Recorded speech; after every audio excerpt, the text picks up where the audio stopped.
আমি আমার রবের শুকরিয়া আদায় করছি, কারণ আল্লাহ তাআলা বলেছেন লাইন শাকারতুম লাযিদান্নাকুম ওয়া লাইন কাফারতুম ইন্না আযাবি লাশাদীদ। যদি তোমরা আমার শুকরিয়া আদায় করো তাহলে আমি অবশ্যই অবশ্যই তোমাদেরকে বাড়িয়ে দেব, আর যদি তোমরা আমার নিয়ামতকে অস্বীকার করো তাহলে ইন্না আযাবি লাশাদীদ, তাহলে মনে রাখো যে নিশ্চয়ই আমার শাস্তি কঠোর। অতএব আমাদের উচিত হবে, আমরা যারা জিপিএ 5 অর্জন করেছি, আমাদের সর্বোত্তম যে চেষ্টাটা থাকতে হবে মহান রবের নিকট শুকরিয়া আদায় করা, যিনি আমাদেরকে এত সুন্দর একটি ফলাফল অর্জন করার তৌফিক দিয়েছেন, আলহামদুলিল্লাহ। এর পাশাপাশি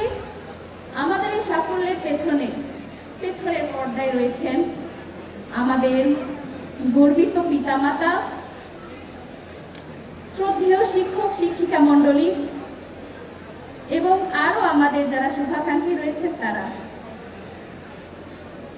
তাদের প্রতি আজকে এই অনুষ্ঠানে এই মঞ্চ থেকে আমি তাদের প্রতি অকৃত্রিম কৃতজ্ঞতা প্রকাশ করছি। এটা শুধু ভাষায় প্রকাশ করার মতো না, তাদের যে ত্যাগ, যে প্রচেষ্টা তারা আমাদের পিছনে করেছেন, আমাদের বাবা মা, আমাদের